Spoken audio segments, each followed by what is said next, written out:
The Dragon by C.A. Wynn. Enveloped in a thick blanket of clouds, the planet Bema seemed reluctant to surrender its secrets. The second world from its star, it was the 34th on this survey mission of the Harbinger. For Captain Hirotaka, it was yet another of the hundreds she had catalogued over the years. "They are certainly mountaintops," Lieutenant Barron said. "How tall they are is another matter. My guess is that they're several kilometers high." "We're not landing on guesses now, are we?" the captain asked. Her second-in-command shook his head. "It's a complex system." The captain smiled. "How did I know those would be the next words out of your mouth?"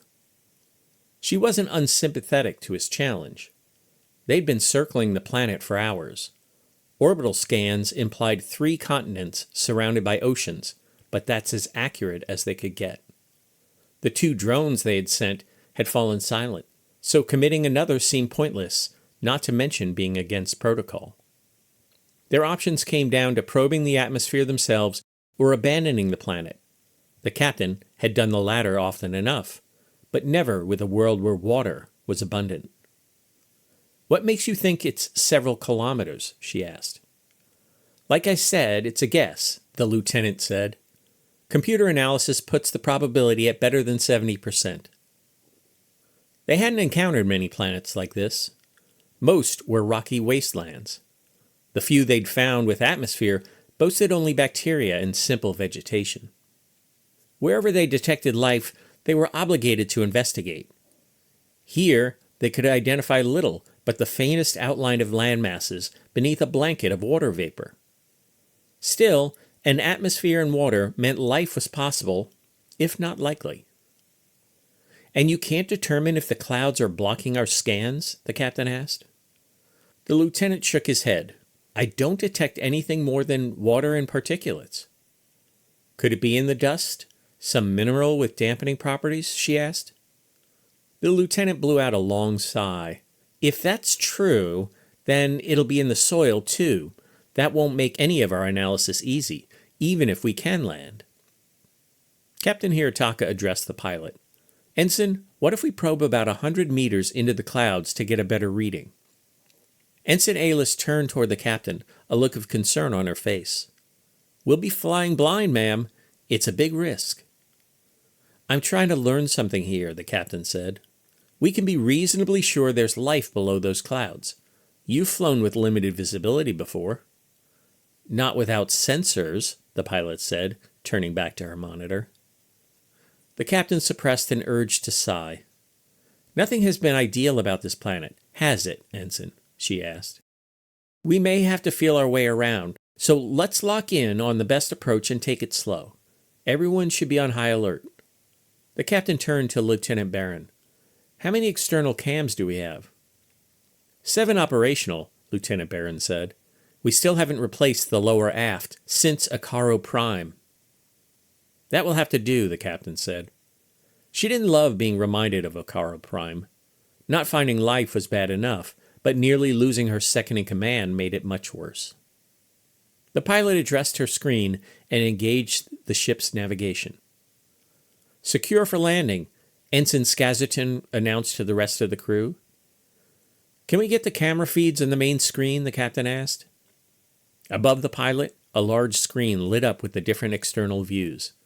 The 3 lower feeds presented the tops of the clouds, a white blanket of vapor with little definition. The 4 feeds along the top captured the horizon in different directions. The distant curve of the planet flattened as they lowered into the atmosphere. When they neared the tops of the clouds, only the intermittent summits distinguished each direction. Within moments, all camera angles presented the same white nothingness. The captain turned toward her monitor and activated the telemetry display. "Still nothing on sensors, Captain," Lieutenant Barron said, as though reading her mind. 100 in, the pilot announced. "We've come this far, Ensign. Just keep marking our progress until I give the order to stop," the captain said. After a few seconds, Ensign Aylis said, 150. Captain Hirotaka's eyes jumped from camera feed to camera feed, searching for anything that might suggest a surface. She could see no differences among the views. 200, the pilot said. The silence between the soundings didn't make Captain Hirotaka any more comfortable. Lieutenant Barron, let me know the moment sensors register anything. 250, the pilot said. After they passed half a kilometer in, the 3 lower feeds all began to darken. Within seconds, the cameras cleared the mist, revealing a lush green valley. Here and there were wisps of color which Captain Hirotaka took for flowering. Her heart leapt. She hadn't seen this much foliage since the domed gardens on Titan. Ground cover! Any guess how high we are? She asked. Still nothing on sensors, Lieutenant Barron said. Without any reference point, it's difficult to tell. If you need me to guess, I'd say not more than 1 kilometer. It looks like much less than that to me, the captain said. Ensign, can you slow our descent? The vessel shuddered with the change. Captain Hirotaka unconsciously gripped the armrests of her seat. I'm getting faint readings from the surface, Lieutenant Barron said. Best I can tell, we're about 400 up. Can you confirm that? As the words left the captain's lips, the vessel came to a sudden, violent stop with a deafening roar. She was wrenched sharply against her restraints. The ship's emergency lighting ignited, bathing the flight deck in a flashing red glow. Lieutenant, shouted the captain. Sensors still indicate we're above the ground, said the lieutenant. The captain scanned her monitor. One of the lower feeds was out. The other 2 showed a thick green and brown carpet beneath them. The remaining cameras confirmed they were resting on the surface. Damage, she demanded. If I can trust internal sensors now, it's minimal, Lieutenant Barron responded. Is that another guess? She asked. The lieutenant shot her a glance. I'll get the crew on a damage assessment. See what you can do about those sensors while you're at it, the captain said. Something resembling grass covered the floor of the valley. It was olive-colored, like a fungus, thick and spongy, with green shoots jutting from it. This growth carpeted nearly all open ground, climbing halfway up the sides of the mountains. Here and there were patches of yellow and purple flowers spreading low and wide across the surface. It was an otherwise stark landscape, drab despite the colors. In the distance to the east, sensors had recorded a narrow stream. It would be among the first places they would explore. When told of the creek, Captain Hirotaka scoffed. If it's even there. That's fair, Lieutenant Barron said. We don't know what to trust at this point. In her vacuum suit, Captain Hirotaka emerged from the ship. The green-brown carpet offered a spongy cushion to her steps. She tested it with her boot before lowering her head and stepping from beneath the harbinger. She scanned the nearest mountain to the west. Where rock was visible above the grass, it was dark brown and black, resembling coal rather than stone. Crags of it shot out from the sides of the mountain, rising above them like a jagged wall of steps and ledges. Outcrops were visible up to the low clouds. Above that point was obscured in every direction. Despite their hidden peaks, the sheer rise of the mountains was intimidating. The captain felt like a bug working her way across a wide floor, a large shoe looming somewhere unseen. She dismissed the thought and motioned for Lieutenant Barron. As he neared, she pointed to the closer south end of the pass. I want to set up meteorological equipment at both ends of the valley. Her voice echoed in her helmet. The lieutenant nodded and waved 2 crew members in that direction. You heard the Cap. As they walked past, he turned and lifted his panscepter, scanning the area. Is that thing working any better than the ship's sensors? The captain asked. It reads about the same, he said. I'm still not getting anything beyond plant life, not even insects. I'll bet the weeders would enjoy figuring out how this stuff propagates. The weeders never make it out this far, the captain said. Behind them, 4 drones emerged from the ship. 2 of the devices headed south. The others went in the opposite direction. The captain watched as the southbound drones raced past her 2 crew members. When the devices were too small to see, she headed east in search of the creek, leaving Lieutenant Barron behind. The stream ran along the base of a mountain. When the captain reached it, she put a gloved hand into the muted yellow water, wondering if the color was due to the small flowers lining its bottom. She removed a sample jar from her pocket and scooped some of the liquid into it. Without the flowers, the water still held its golden hue. With the container sealed, she set it aside for one of her crew to retrieve. The captain grabbed another sample jar from her pocket and removed the lid. She squatted and pulled a tuft of the rich, verdant substance lining the floor of the valley. More like a deep pile carpet than grass, it grew thicker than any moss she'd ever seen. She sealed the sample and set it beside the other container. The ship stood a few hundred meters away, dwarfed by the mountain behind it. Captain Hirotaka noted several crew members near the vessel. She was surprised not to hear any chatter. The captain turned southward to follow the stream. She had gone a few dozen meters when she felt a vibration in the ground. The south end of the valley appeared unchanged. In the opposite direction, she saw dust rising into the air. It was several kilometers off. "Lieutenant Barron, do you see that movement to the north?" She waited for a response. None came. "Lieutenant Barron, do you copy?" She looked in the direction of the ship. One of the crew was waving at her.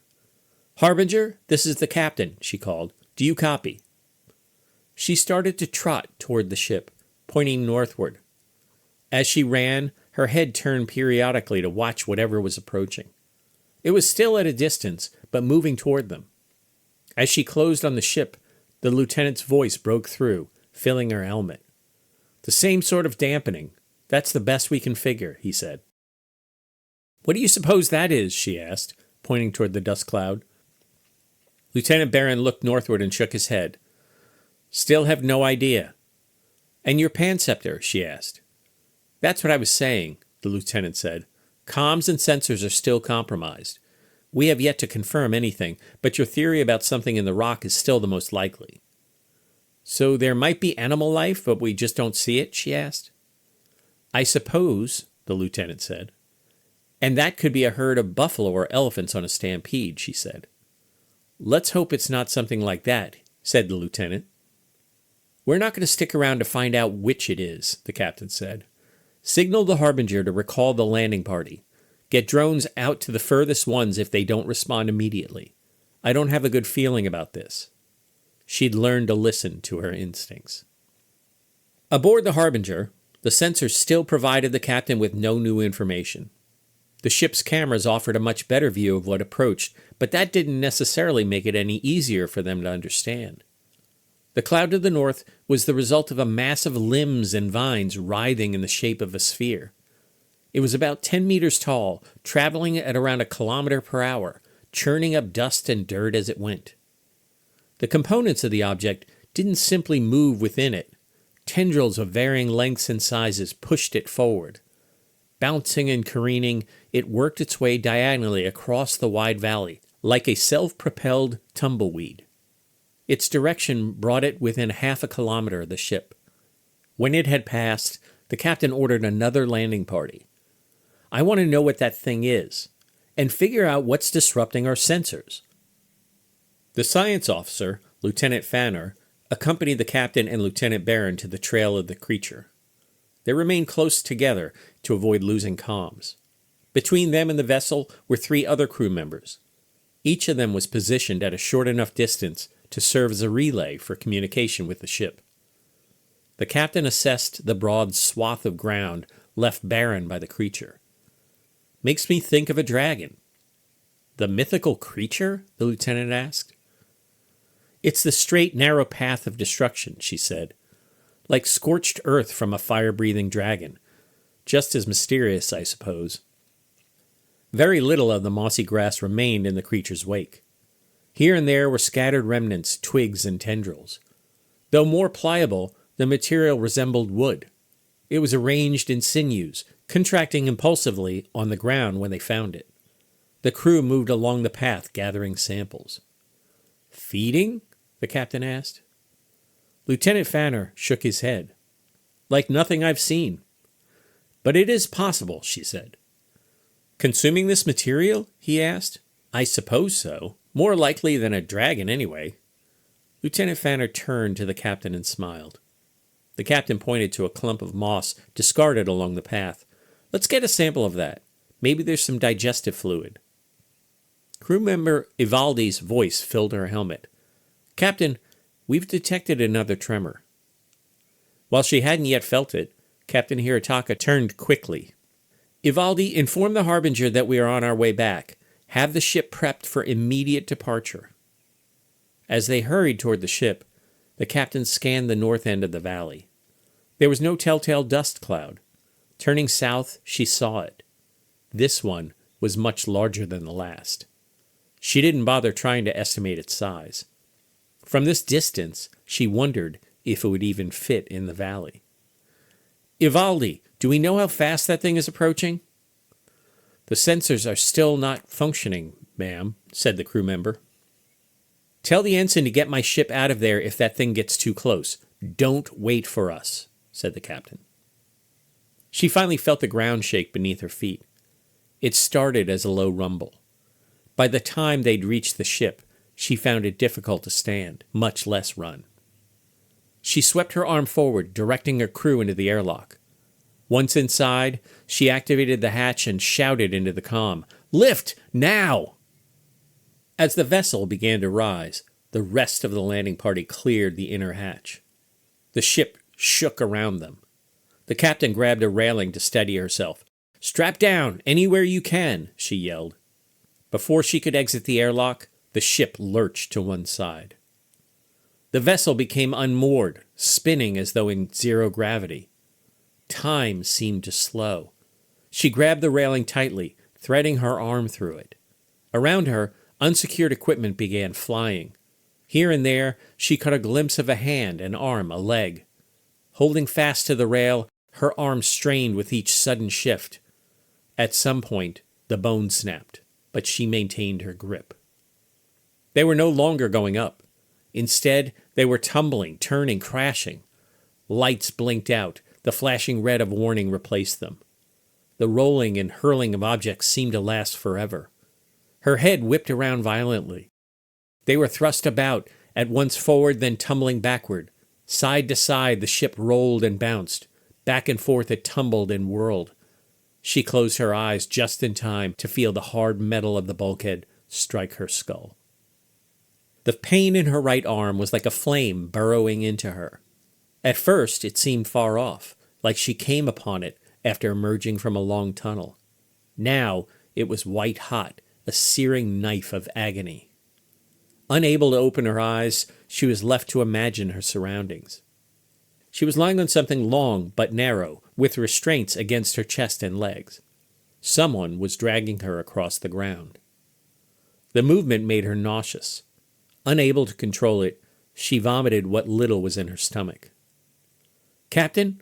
Lieutenant Barron's voice filtered into her hearing. He seemed far away at first. Maybe he was on her comm. "Where are we?" She heard the words. They seemed to be coming from her, but she couldn't be sure.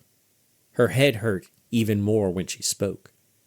"Sorry, I know the ride's not comfortable," Lieutenant Barron said. "I have to get you somewhere safe. You lost a lot of blood." She wanted to wipe the taste of sick from her mouth. Thirst had overcome her, as had another round of nausea. Squeezing her eyes shut, she concentrated on not vomiting again. It was a wasted effort. Lieutenant Barron set her down on the ground. His hand reached beneath her head, elevating it slightly. "Some water," he said. She drank. It felt good in her mouth. Quickly swallowing, she opened her lips for more. "Not too much." He gave her another mouthful. Feeling him lift her again, she tried to focus on the situation. "How do I help him? What do we do next?" Her mind filled with questions. No answers came, but the diversion helped. The relief would only be temporary. The searing pain in her arm returned with each bump. Her head was no better. "Lieutenant," she called.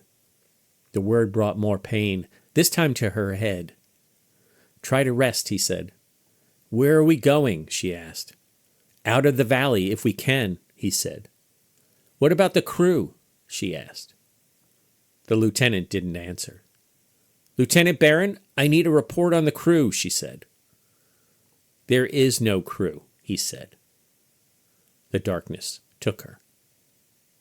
The diffused light of day crept into her sleep. Her right hand instinctively reached up to shield her face, reigniting the pain in her arm. Through her fingers, she found a small encampment. Nearby was a makeshift shelter. She was alone. Above her hung the clouds of her dreams, keeping the light at bay. Someone approached. Though the captain couldn't see them, she heard their irregular footsteps in the dirt, as though one leg was dragging. When the footsteps stopped, she was startled by the sound of objects crashing. Her head began to throb again, drawing her hands to her ears. "Sorry about that," Lieutenant Barron said. "I didn't know you were awake." "You thought I could sleep through that racket?" she asked. The lieutenant laughed. "There's the Captain Hirotaka I know. You've been asleep for a few days. How do you feel?" "Like someone ran over my head," she said. "You're not far off," he said. "The dragon?" she asked. "You know it's not really a dragon, right?" he said. The captain lifted an eyebrow. "Lieutenant, this is hardly the time." "I'm sorry, Captain," he said, "but I've been talking to myself for a few days." "Yourself?" she asked. "Where's the rest of the crew?" He hesitated. The captain could tell he didn't want to say anything. "Those I could find, I buried," he said. A rush of sadness overtook her. "You couldn't find them all?" she finally mustered. The lieutenant took in a deep breath. "If we hadn't taken off when we did, it would have crushed us. Instead, it flipped us. I have no idea how far we were carried or how many times we rolled. There were gaping holes in the bulkhead. The ship is a total loss." The captain closed her eyes. "I remember seeing something like that, hearing you say the crew was gone. I thought it was a dream." "No, not a dream," he said. She took in a long, slow breath. "Do you think we got a message out?" "I don't think so," Lieutenant Barron said. "Even if C.A.WynnSciFi sent one, this dampening field probably fried it.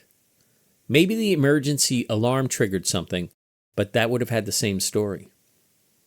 "What about the dragon?" she asked. "Any idea what it is? When it will be back?" "We're going to stick with that name, are we?" he asked. "For now, unless you have a better one," she said. "I don't know much about it," he said. "The one that hit us was huge. At the time, I'd guessed between 1 and 200 meters. Now I'm thinking half a kilometer. We'd risen to about that height when it grabbed us." "Grabbed?" she asked. "Well, maybe grabbed is the wrong word," he said. "I didn't sense any intelligence, any intention. I don't guess it matters. The effect was the same." She squeezed her eyes shut. "Any idea when we might expect another?" Lieutenant Barron reached down and grabbed a handful of the moss. "Well, I think we were right that it eats this stuff. It's like a weed. It grows fast. My guess is that the dragons appear when the stuff grows back. Maybe a few more days."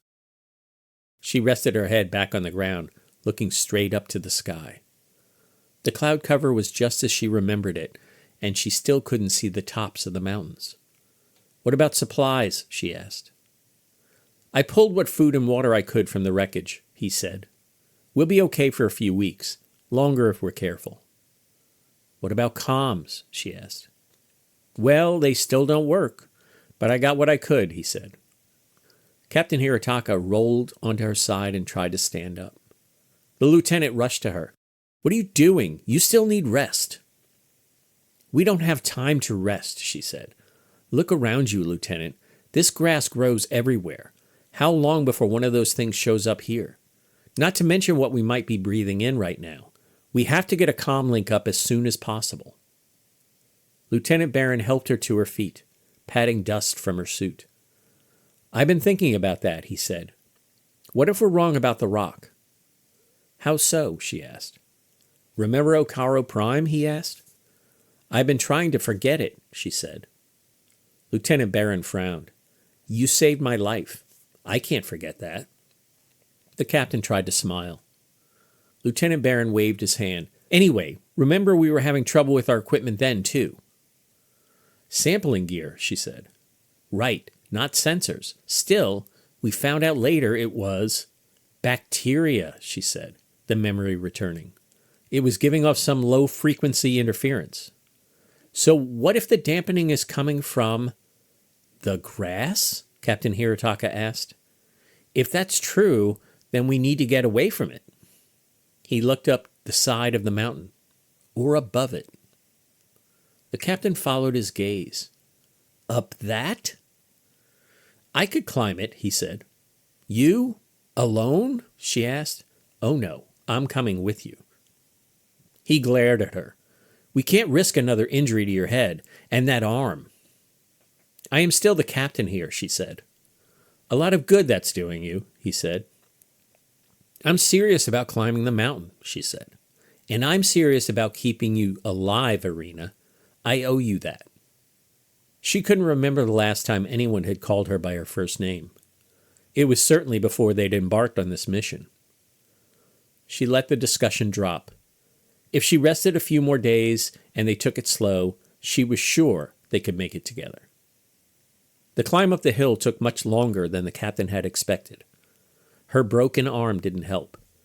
These circumstances left the lieutenant to pull nearly all the gear.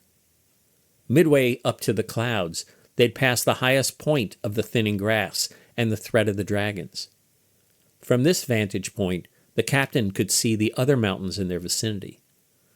Lieutenant Barron was a few ledges ahead, pulling the equipment up by rope. What if we stayed here the night? She asked. He caught his breath before responding. We can't. Can't or shouldn't? She asked. Shouldn't, he said. The lieutenant dropped his legs over the side of his ledge. She could see the bottoms of his feet swing back and forth as he sat. I'm finally warming to calling them dragons, he said. No one will believe us when we tell them about these things. They might as well be dragons. He peered over the ledge at her. Is that why you say shouldn't? She asked. Mostly, he said. We know they won't reach this high, but they can shake the ground something fierce. These ledges have survived all the dragons we've seen so far, she said. They will last until they don't, he said, and we shouldn't be on one when that happens. He was right, and she knew it. Besides, they could rest when they got to the top. If they did. Lieutenant Barron pulled his feet up and resumed the climb. The captain stood, shifted the pack on her back, and grabbed the nearest hold. When they reached the clouds, they found the ledges treacherous with moisture. The mist dampened their voices as well, creating an eerie silence between their words. To Captain Hirotaka, it seemed they had talked less since entering the cloud bank. They climbed until the light finally gave out. They decided against testing the dark, so each of them settled in on their own outcrop. Do you think we're high enough? She asked. To escape the dragons? He asked. To transmit, she said. The lieutenant did not respond right away. Captain Hirotaka began to wonder if he'd fallen asleep. When he finally answered, she was surprised to hear his voice. I don't think we can dismiss the clouds as the dampening source. We should wait, save our batteries. She closed her eyes. You're probably right. The outcrop began to rumble. It was slight at first, barely perceptible, but the captain felt it swell beneath her. Burke, she called. She had never used his first name before. I feel it, he responded. It's probably big if we can feel it this high up. Do you think we'll be okay? She asked. Lieutenant Barron didn't respond. She could hear the muffled sounds of his movements. He was shifting things around on his stone. She sat up, looking for something to hold on to. There weren't many spots, and the stone was slick. I don't see anywhere to tie down here, she called. Should I try to come up? No idea how far away it is, Burke said. You might be better off there, even if you can't tie down. She moved closer to the hill, shifting everything as far as she could get from the edge. Spreading herself out, she wedged her body against her gear, her hands fast to the edges. The rumble built for some time. As Captain Hirotaka listened to the lieutenant work, she tried to gauge the dragon's approach. The fact that it wouldn't reach this far up was never in doubt to her. That would not help them if it managed to shake them from their perches. She heard something else, something different. The approaching dragon was emitting some other sounds. Had she heard them before? She didn't remember anything like that from the prior visits. The sound was a gnashing, like teeth against stone. It came at them in waves, as though hurled forward by the limbs propelling the beast. "Can you hear that?" she shouted. Lieutenant Barron sounded very far away when he responded. "I remember hearing something like that. This is much louder. Any idea what it means?" The captain tightened the fingers of her left hand on the edge of the stone and pulled herself forward to look down. She couldn't see anything through the cloud bank, though there was some movement in the vapor below them. It reminded her of roiling smoke rising from a fire. "This one is big," she shouted above the din. Her right hand slipped, scraping her wrist on the edge of the stone and igniting the pain in her upper arm. With her other hand, she gripped tight, trying to maintain her position. The shaking increased, almost bouncing her from her perch. The rope from the lieutenant's ledge dropped past her. She drew her right hand back from the brink and grasped the cord, pulling it close to her. Before she could move, the pack of gear fell from above, landing directly on her back and nearly pushing her off the outcrop. "Burke!" she shouted, unsure if he would hear her in the thunder. Her right finger slipped from the rope, finding only brief purchase on the pack. She had begun sliding toward the edge, the faltering grip of her left hand unequal to the task. Something fell on her from above, knocking the wind out of her. As she caught her breath, she saw the lieutenant's hands grab the edge to steady them. While they lay there, the roar all but deafening, Captain Hirotaka sensed movement in the mountain. It was swaying. The sound of the beast reached a crescendo, then began to ebb. The ledge beneath her continued to sway for several minutes. Tremors ran through it as well, receding with the passing creature. The reduced sound was replaced with the rapid breath of her second-in-command. "That was close," was all he said.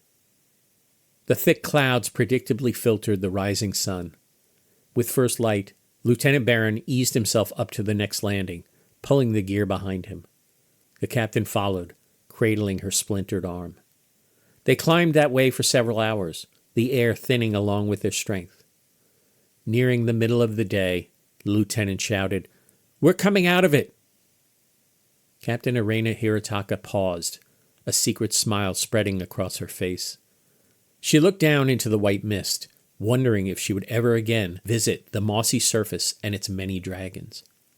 When the clouds had thinned enough to see the sun, she cried. Lieutenant Barron was waiting for her just above. Beyond him, the peak still vanished into a second, higher layer of haze. The lieutenant helped her make her final climb, lifting her gently by her left arm. The captain looked around to see the tops of several other mountains. When her gaze returned to Burke, he wrapped his arms around her and cried. They set up the transmitter and waited. End of The Dragon by C.A.Wynn.